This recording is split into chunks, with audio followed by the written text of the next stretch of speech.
அனைவருக்கும் வணக்கம். இந்த பதிவில் நம்ம எதை பற்றி பார்க்க போகிறோன்னு தெரிஞ்சுக்கிறதுக்கு முன்னாடி மறக்காமல் நம்ம சேனலை சப்ஸ்கிரைப் பண்ணிக்கோங்க. கூடவே பெல் பட்டனையும் கிளிக் பண்ணிவிட்டு ஆளுங்கிற ஆப்ஷனை கொடுத்துட்டிங்கன்னா நான் போடுற வீடியோக்கள் எல்லாமே மிஸ் ஆகாமல் நோட்டிஃபிகேஷனில் வந்துடும். இந்த பதிவு ரொம்ப ரொம்ப முக்கியமான பதிவு, அவசியமான பதிவு, அவசரமான பதிவு அப்படின்னு எப்படி வேணாலும் வச்சுக்கலாங்க. அற்புதமான பலன் தரக்கூடிய ஒரு அதிசக்தி வாய்ந்த நாளாக இந்த நாளானது நமக்கு அமைஞ்சிருக்குது அப்படின்னே சொல்லலாம். பிரபஞ்ச ரீதியாகட்டும், இறைசக்தி வழிபாட்டிற்காகட்டும் இந்த நாளானது ரொம்ப ரொம்ப ஒரு சிறப்பு வாய்ந்த நாளாகவே அமைஞ்சிருக்குது. இங்கே என்னென்ன சிறப்புகள் இருக்குது அப்படின்னு பார்த்தீங்கன்னா, இன்றைக்கி மார்ச் மாதத்தின் 3ஆம் தேதி, மாசி மாதத்தின் 19ஆம் தேதி நிறைஞ்ச திங்கட்கிழமை. திங்கட்கிழமைங்கிறதே சிவபெருமான் வழிபாட்டிற்கும் அவர் அதிதேவதையாக கொண்ட சந்திர பகவான் வழிபாட்டிற்கும் ஏற்ற ஒரு நாளாக கருதப்படுது. அடுத்ததாக பார்த்தீங்கன்னா, விநாயக பெருமானுக்கு உரிய வளர்பிறை சதுர்த்தியானது இந்த நாளில் இருக்கிறது கூடுதல் சிறப்பு அப்படின்னு சொல்லலாம்.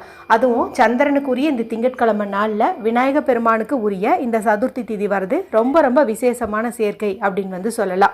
ஆன்மீக ரீதியாக இந்த சிறப்பு இருக்குது. அப்படிங்கும்போது லா ஆஃப் அட்ராக்ஷன் படி இன்னைக்கு 3-3 அப்படிங்கிற போர்ட்டல் ஓப்பன் ஆகி இருக்குது. அது இங்கே எப்படி ஓப்பன் ஆகி இருக்குதுன்னு பார்த்தீங்கன்னா, இன்றைக்கி மார்ச் மாதத்தின் 3ஆம் தேதி. அடுத்ததாக மார்ச் மாதம் அப்படிங்கிறதே பார்த்தீங்கன்னா 3வது மாதம். இப்போ இங்கே நமக்கு 3-3ங்கிற சேர்க்கை அமைஞ்சிருக்குது. 3ங்கிற எண் குரு பகவானுக்கு உரியது. திங்கட்கிழமை நாளில், அதாவது சந்திர பகவானுக்கு உரிய நாளில் குரு பகவானுக்கு உரிய எண் வர்றது ரொம்ப ரொம்ப விசேஷம். இதை குருச்சந்திர சேர்க்கை அப்படின்னு சொல்லுவோம். ஜோதிடம் தெரிந்தவங்களுக்கெல்லாம் இதனுடைய அற்புதம் தெரியும். யாருடைய ஜாதகத்துல எல்லாம் இந்த குருச்சந்திர யோகம் இருக்குதோ அவங்க நினச்ச காரியம் எல்லாமே நிறைவேறுங்க. எந்த ஒரு தடையும் வராது. செல்வ செழிப்புக்கு எந்த ஒரு குறையும் ஏற்படாது அப்படின்னே சொல்லுவாங்க. இந்த சிறப்பு இந்த நாளில் நமக்கு அமைஞ்சிருக்குது. அடுத்ததாக பார்த்தீங்கன்னா, கேட்டதை கேட்டபடியே கொடுக்கக்கூடிய லா ஆஃப் அட்ராக்ஷனின் பெஸ்ட்டான நம்பர்னு சொல்லக்கூடிய 369 அப்படிங்கிற போர்ட்டலும் இங்கே நமக்கு அமைஞ்சிருக்குது. அது இங்கே எப்படி அமைஞ்சிருக்குது அப்படின்னு பார்த்தீங்கன்னா, நான் முன்பே சொன்ன மாதிரி இது மார்ச் மாதத்தின் 3ஆம் தேதி. இங்கே நமக்கு 3ங்கிற எண் கிடைக்குது. அடுத்தது இந்த மாதத்தினுடைய அந்த நம்பரையும் இந்த தேதியும் நீங்கள் 3+3ன்னு ஆட் பண்ணும்போது உங்களுக்கு 6ங்கிற நம்பரும் கிடைக்கும். அடுத்தது இந்த வருடமானது 2025வது வருடம். இதனுடைய கூட்டுத்தொகை நமக்கு 9ன்னு கிடைக்குது. அப்போ 369 அப்படின்னு அமைஞ்சிருக்குது. இத்தனை சிறப்பும் சேர்ந்து இருக்கக்கூடிய இந்த அற்புதமான நாளில் குளிக்கக்கூடிய தண்ணீரில் ஒரு குறிப்பிட்ட பொருளை இன்றைக்கி யார் சேர்த்து குளித்தாலும் அவங்களுடைய தொழில் வியாபாரம் பல மடங்கு பெருகும். நல்ல ஒரு செல்வ செழிப்பு உண்டாகும். வீட்டில் தடைப்பட்ட சுபகாரியங்கள் எல்லாம் இனி டான்னு நடக்கும்னு சொல்லி நேற்று இரவு ஒரு வீடியோ போட்டிருந்தேன். இது வரைக்கும் அந்த வீடியோ பார்க்காம இருந்தீங்கன்னா இந்த வீடியோ முடியும் போது வரக்கூடிய எண்டு ஸ்க்ரீனில் அதனுடைய லிங்க்கை நான் கொடுக்குறேன். நீங்கள் ஆல்ரெடி குளிர்ச்சிருந்தா கூட அதுபோல் தண்ணீரை ரெடி பண்ணி வச்சுட்டு இரவுக்குள்ளே உங்களுடைய முகம் கை காலையாவது கழுவிக்கோங்க. அற்புதமான மாற்றங்கள் உங்கள் வாழ்க்கையில் நடக்கும். அடுத்ததாக பார்த்தீங்கன்னா, ஒரு குறிப்பிட்ட வார்த்தையை வெறும் 33 முறை மட்டும் இன்றைக்கி நீங்கள் எழுதுனீங்கன்னாவே போதும். நம்பவே முடியாத அதிசயங்கள் உங்கள் வாழ்க்கையில் நடக்கும், கேட்டது கிடைக்கும் என்பது குறித்தும் ஒரு தனி பதிவு இன்றைக்கி காலையில் போட்டிருந்தேன். அதனுடைய லிங்க்கையும் கொடுக்குறேன், மறக்காமல் செக் பண்ணி பாருங்கள். சரி, இப்போது இந்த பதிவுக்கான விளக்கத்துக்குள்ளே போகலாம். இது எதற்கானது அப்படின்னு பார்த்தீங்கன்னா, நம்ம கேட்டது கேட்டபடியே கிடைப்பதற்கும், நம்மளுடைய பண தேவை பூர்த்தி ஆவதற்கும், நினச்சதெல்லாம் நடப்பதற்கும் உண்டான ஒரு எளிய சிம்பிளான பரிகாரம் குறித்து தான் சொல்ல போகிறேன்.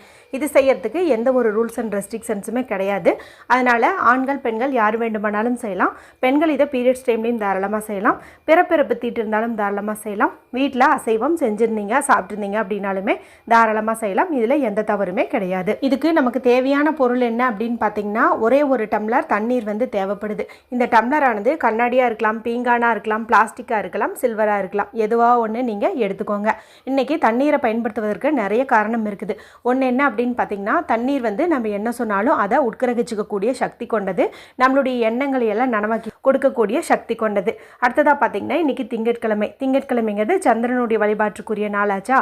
நீர் அப்படிங்கிறது பார்த்திங்கன்னா சந்திரனுடைய காரகத்துவம் பொருந்தியது. அதனால தான் இந்த தண்ணீரை நம்ம இந்த பரிகாரத்துக்கு பயன்படுத்த போகிறோம்.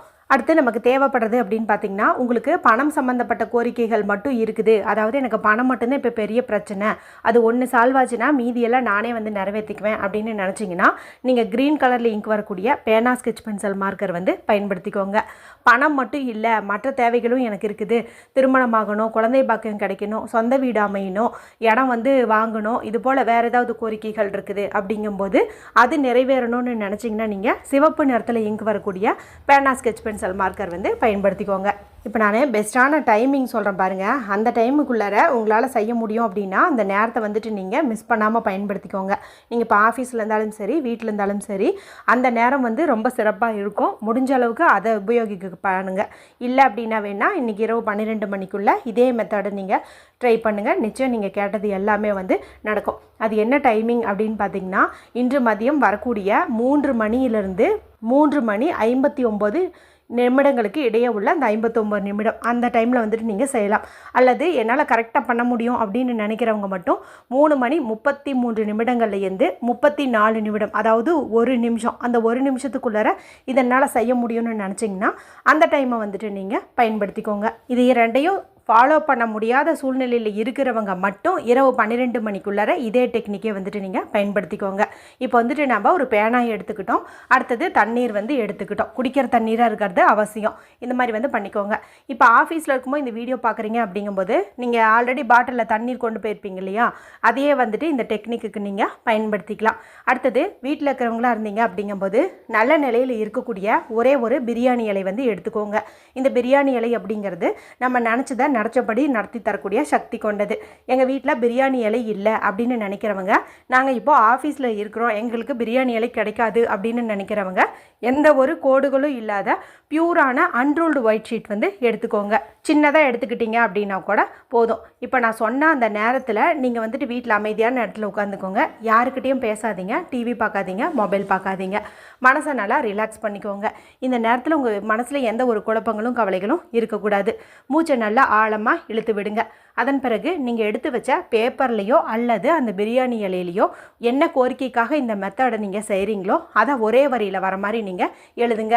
ஒரு உதாரணத்துக்கு உங்களுக்கு பணம் தான் வேணும் அப்படிங்கும்போது, எனக்கு 10 லட்சம் பணம் கிடைத்து விட்டது நன்றி அப்படிங்கிற மாதிரி நீங்கள் எழுதுங்க. அதாவது அந்த பணம் உங்களுக்கு கிடச்சிருச்சு அப்படிங்கிற மாதிரி தான் நீங்கள் எழுதணும். அதாவது நடந்து முடிச்சிட்ட மாதிரி தான் எழுதணும்.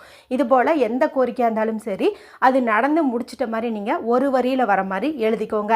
இதுக்கு கீழே இன்றைய போர்ட்டலான அந்த 333 அப்படிங்கிறத வந்துட்டு எழுதிக்கோங்க.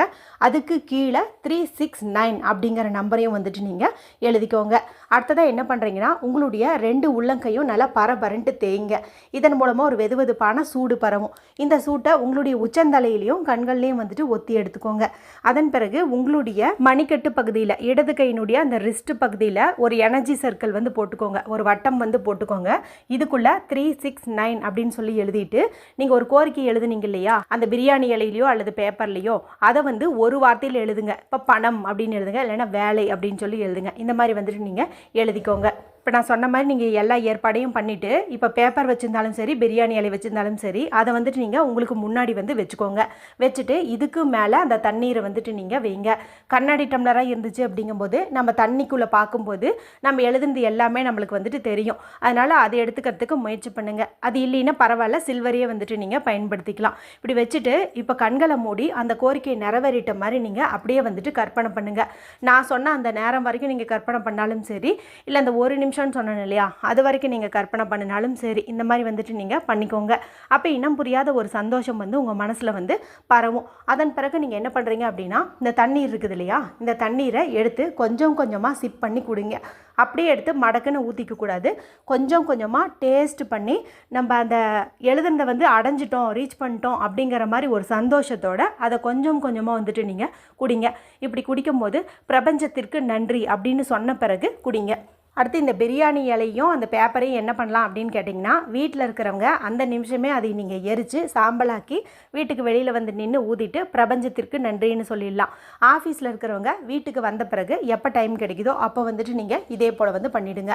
ரொம்ப ரொம்ப சிம்பிளான இந்த பரிகாரத்தை எல்லாருமே இன்றைய நாளில் செஞ்சு பலனடையுங்க. வீடியோ பிடிச்சிருந்தால் மற்றவங்களோட ஷேர் பண்ணுங்கள், லைக் பண்ணுங்கள். மற்றும் ஒரு பயனுள்ள பதிவில் உங்களை சந்திக்கிறேன். நன்றி, வணக்கம்.